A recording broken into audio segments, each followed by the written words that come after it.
hospitals whose social mission is to take care of all patients regardless of their background. If a black and brown patient makes it to the door of this hospital, once again, there are segregated care pathways where if a patient has Medicaid or is uninsured, they're sent to a public insurance clinic where residents like myself and medical students take care of them and then tell the story to an attending physician, faculty member. And what you'll see is that these patients suffer from lack of continuity of care. It's not that resident physicians are bad and don't practice evidence-based medicine. It's that they end up graduating. They ended up moving on to another rotation or whatever it is. So these patients don't have continuity of care. If it's after hours and they have an emergency, they're immediately sent to the emergency room, if they even make it to reach a physician on the phone or to reach anyone on the phone at all. And because of this, they have lack of follow-up, they wait forever for specialty services. There's data we can show you regarding all of this. Whereas patients with private insurance do not suffer from the same kinds of factors. They see one faculty attending physician every single visit. They are not automatically sent to the emergency room, but they often speak to a covering doctor when they need to, when they have emergency care.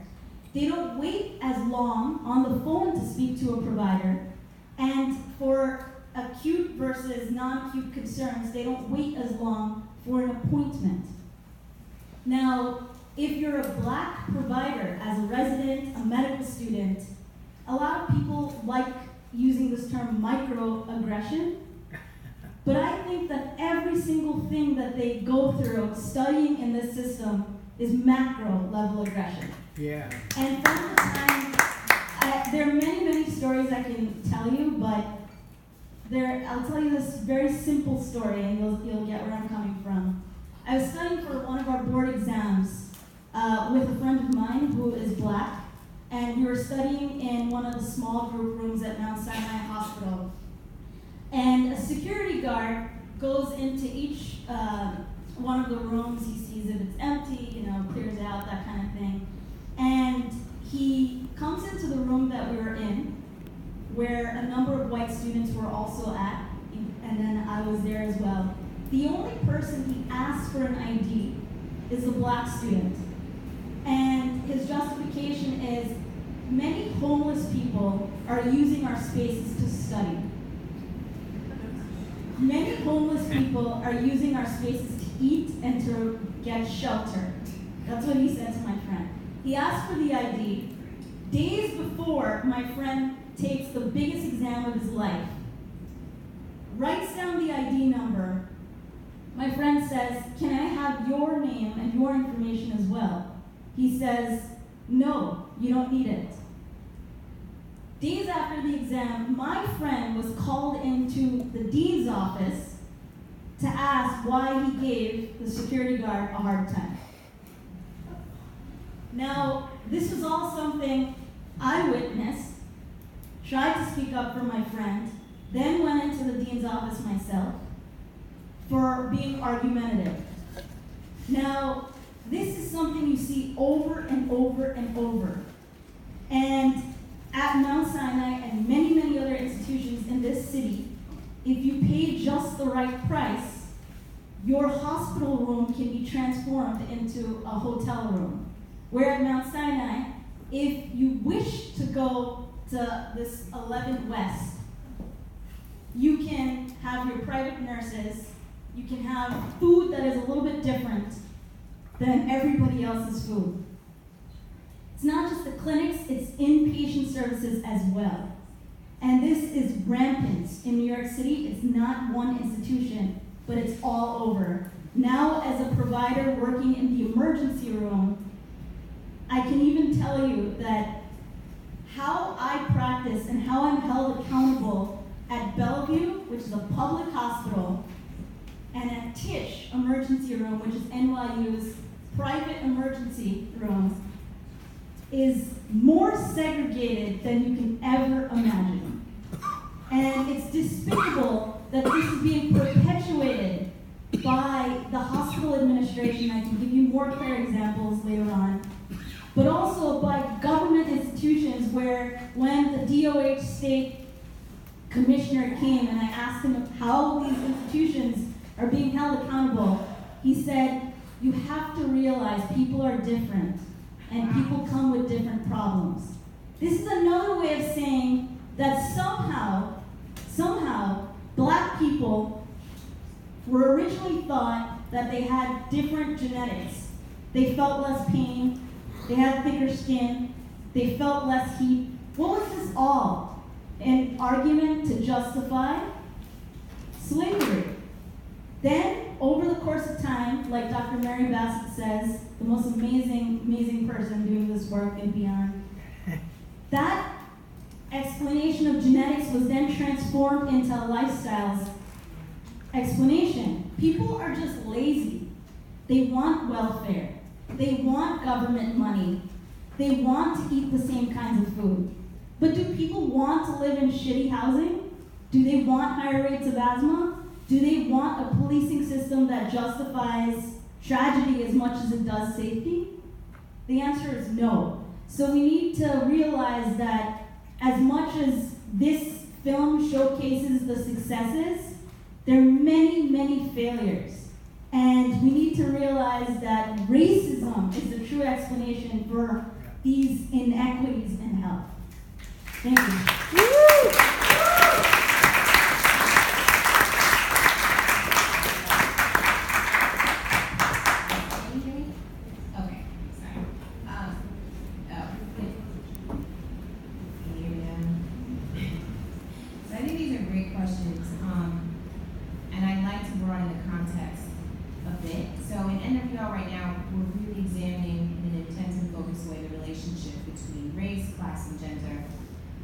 So that we better understand how that's the fight for our freedom as women and as working class people, as members of the 99%. And so to that end, I think it's important that before, and I promise I will circle back to the exact question, I get there to think about a big issue which I think provides a greater context in which to talk about the role of race, ethnicity, national origin in healthcare. So healthcare in the US is a commodity, right? Because anything in the US can be commodified. And so, in other words, it's a profit-generating industry. And even when you're dealing with nonprofit hospitals, as you mentioned, money, there are still people who are making billions of dollars, right? And so in this system, a small, wealthy group extracts labor and money from the vast majority of us to their benefit and to the detriment of the rest of us. And within that, we need to look at white supremacy. Right? A power system that is born of capitalism, that is designed to target people of color to keep us as a permanent, exploited, and disenfranchised underclass, and a power system that props up capitalism and makes it more efficient, right? And so white supremacy has the effect of dividing and stratifying workers, which keeps those of us fighting each other instead of unifying and fighting for a fair share of the profits from the work that we all do. And racism, as we're examining it, is defined as prejudice, discrimination, or antagonism directed against someone of a different race based on the belief that one's own race is superior. And that ideology props up white supremacy structure. So it's in that sort of context that I want to talk about segregation, discrimination in healthcare. So everyone is getting screwed over in the current healthcare system. And I think we have to be clear about that, even as we're willing to dive deeper and look at the ways that race and white supremacy impact health delivery and health outcomes. Everyone's getting screwed over, even if you have access to good health insurance, right? That access is typically directly tied to your employer. Your employer decides which kind of health insurance options are available to you. And usually your employer is making that decision based on which option has the smallest impact on the employer's bottom line. And then, if we think about it even further, even if you do have health insurance and you have the good health insurance, everyone is paying way too much for health care. So even if you are able to access the luxury hospital hotel suite with the gourmet food, still paying way too much just to receive health care, right? And I think that's where we have to come or start having this conversation. So now, given that, as I think one of the women in the documentary was interviewed said, well, if you have a system where everybody's being exploited, and then you have another system that's specifically targeting Black and brown people, of course their life is going to be harder, per se, right? Of course they're going to be, whatever negative impact is affecting all of us is going to be intensified and exaggerated for those communities. And so it's in that context that we really shouldn't be surprised that there are cities across the U.S. where hospitals with the least resources are serving poor communities and communities of color, that clinics are being closed and hospitals are being closed in neighborhoods that primarily serve people of color, poor people, and immigrants, that individual doctors and nurses subscribe to stereotypes about people of color and immigrants that impact the care that is provided to our people. And so, you know, it's from that place that I think that we have to talk about it. My grandmother was a nurse, and she worked first on a Black segregated ward, and they moved to New York. So I personally had a direct connection to healthcare. I'm also a Howard School of Law grad, so it was really great to see, you know, the role and legacy that I sort of arrived from as an attorney. And as an attorney who specifically works with parents of students with disabilities, I would also often work with the parents to try to find providers. You know, their children needed occupational therapy or speech therapy or, you know, ABA therapy, and we would have a voucher for the DOE.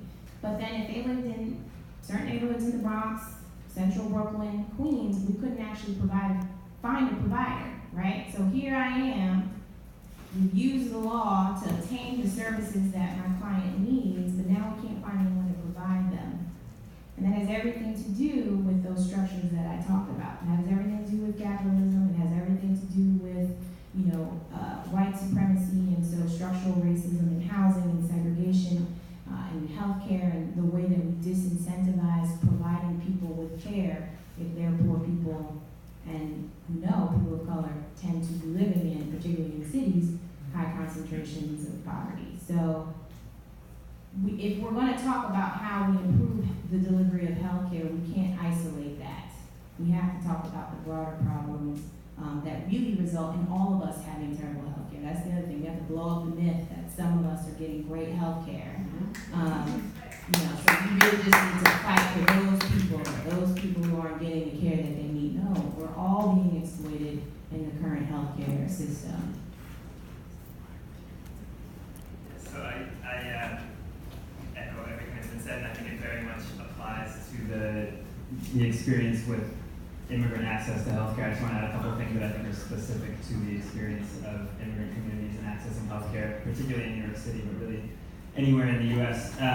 One is that beyond structural or implicit bias or racism, there's statutory discrimination against immigrants in this country. So there are laws on the books at the federal and state level that continue to discriminate against immigrants on the basis of their status and prohibits them from accessing health insurance.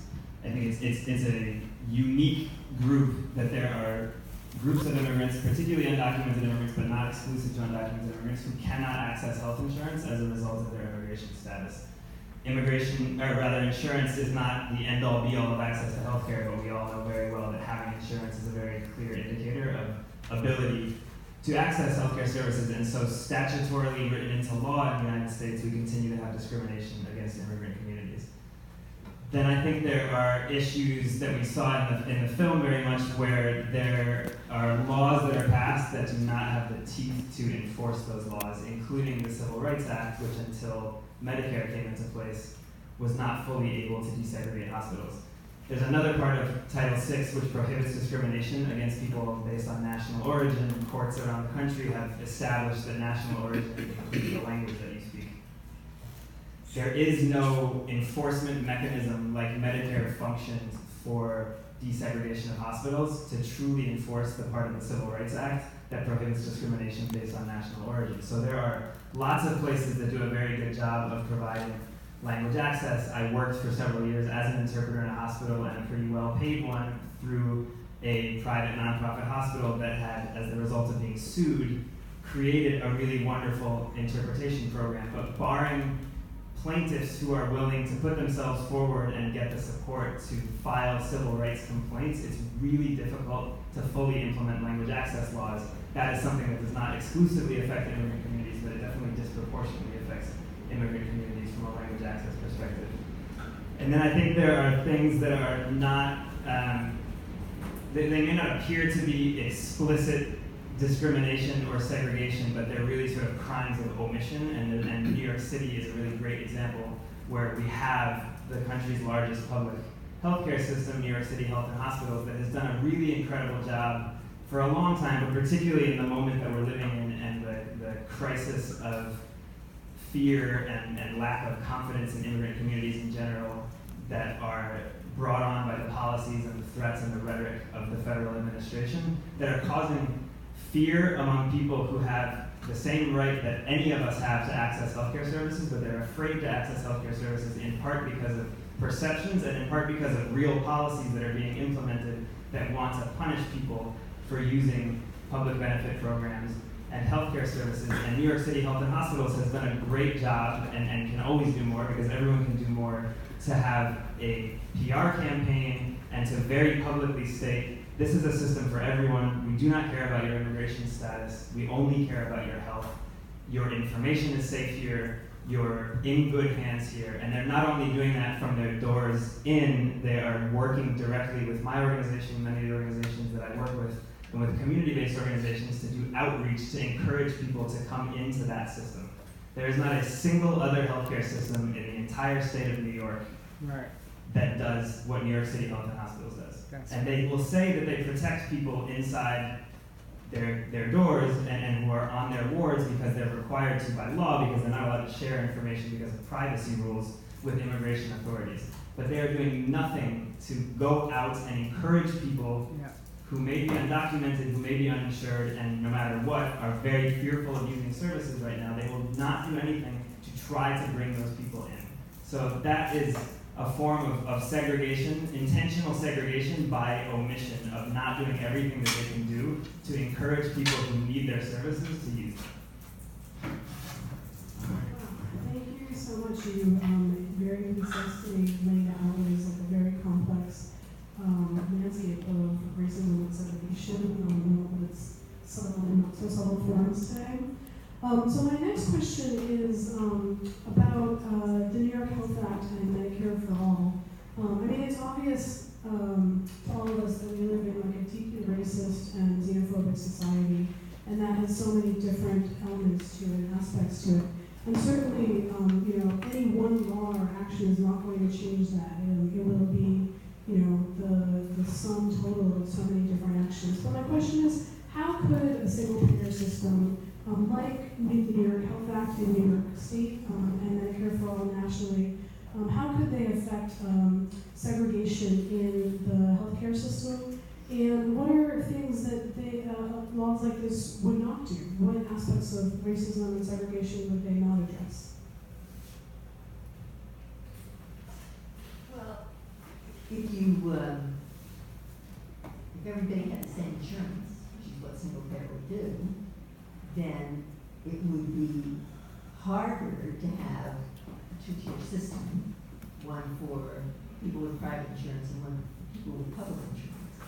Now, I'm not saying they would figure out some way to do that anyway, but it clearly would have to be, it would be totally different, right? Because we'd all have the same coverage, we'd all get wherever we went, that institution would be getting, or that doctor would be getting the same amount of money for each of us. And that would make a big difference in terms of how we got treated. Now, it wouldn't deal with the issue, the kind of issues that you brought up that have to do with, well, people of color, their pains are different and their susceptibility to this, that, or the other are different, and it wouldn't deal with those, it wouldn't deal with the fact that people's living conditions, in fact, are very often different,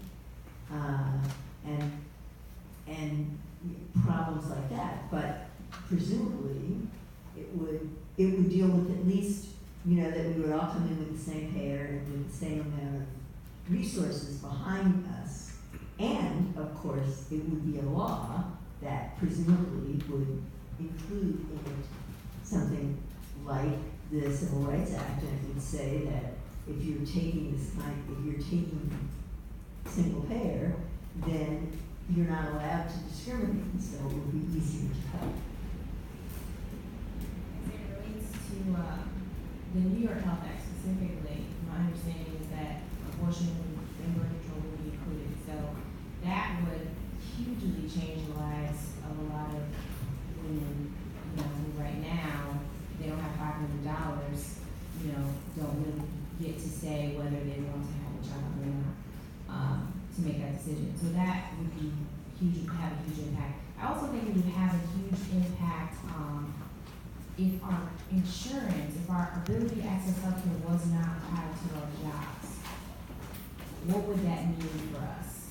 What would that mean for us as workers? I've worked at places with employers who were like, yeah, we'd love to raise your wages, but the cost of benefits is so high that we're not able to do it, right? So also just thinking about what leverage that would give for us, it would drive the cost of healthcare for all of us down, including our employers, right? And so our ability then to say, we need higher wages, or that we actually need to hire more people, because right now I'm doing the work of 2 people, right? And part of the cost calculation is, well, if we hired that second person, we have to pay for their benefits package too, right? So what would that do for us? I think it could open some things up for us as workers, giving us more leverage. People not staying in bad relationships or in terrible jobs just so they can keep their health care. I have one of the women we organize with who has a daughter who has type 1 diabetes. She can never be without health care. She just can't. So, what does life look like if she's in a job that she hates, or is not paying her well enough, or where she's dealing with conditions of sexual harassment or, behavior like that, discrimination, if she's afraid to lose health care. So, I think it can open up a lot of doors for us as workers, and maybe help us get leverage to get some of the other things that we need, the types of paid parental care that we need. Child care is too damn high. It's too damn, even if you have a child who's school age, my sister, they want $400 a week to watch this child from 3 to 6. Where's that supposed to come from? Right? So, our ability to then be able to move on and fight for other things. I think, if we could get a New York Health Act passed, and if we could really get a national, improved Medicare for all bill, would really open the door for us to have the leverage to fight for the kinds of conditions that we need so that we can live dignified lives. Not just at our jobs, but everywhere in our lives.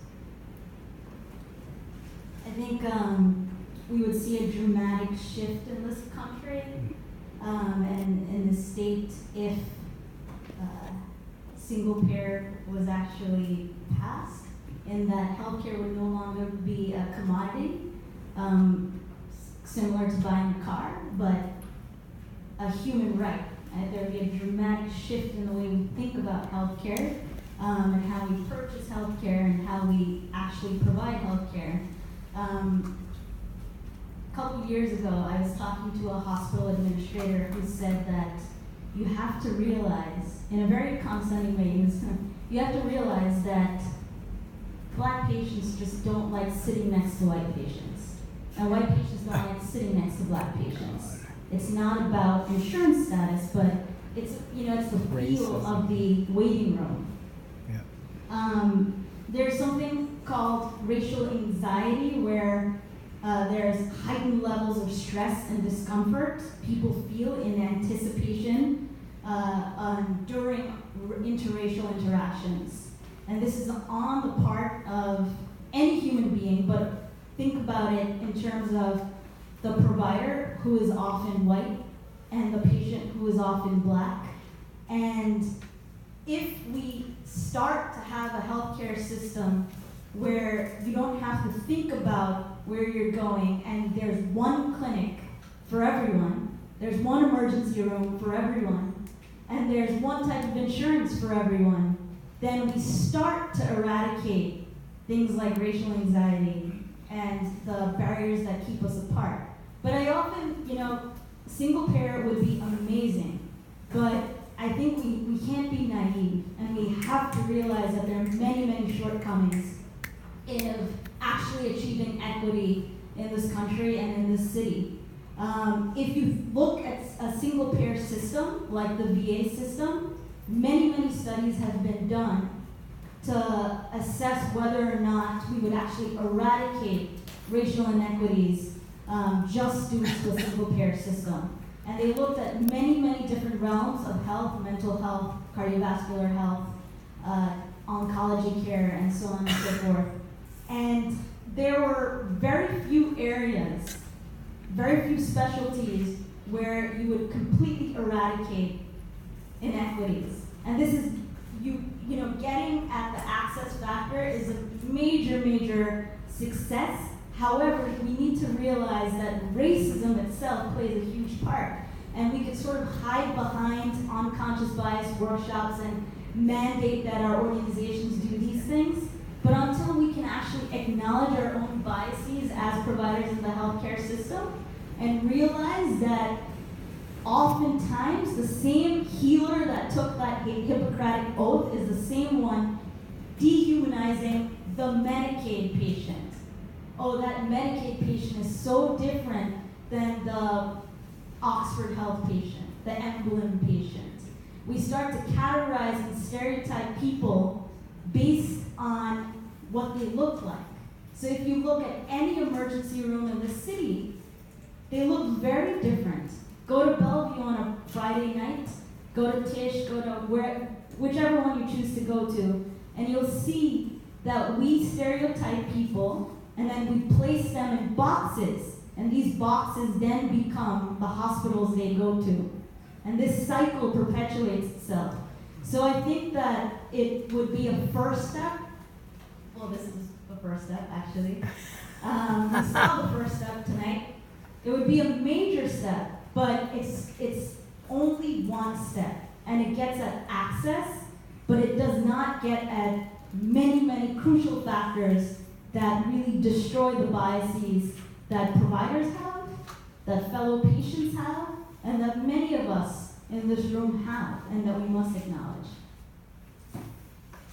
I would just add, and sorry, I'm turning my back, but from a coverage perspective, which has a lot to do with access, as Carmen just said, I think the New York Health Act would be actually sort of a magic bullet for the crisis of coverage that affects immigrant communities in New York State. So there's 433,000 people in New York State who have no access to insurance because of their immigration status.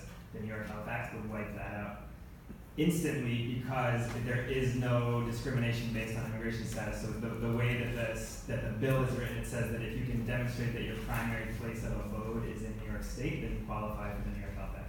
That resolves the issue of discrimination based on immigration status from a coverage perspective.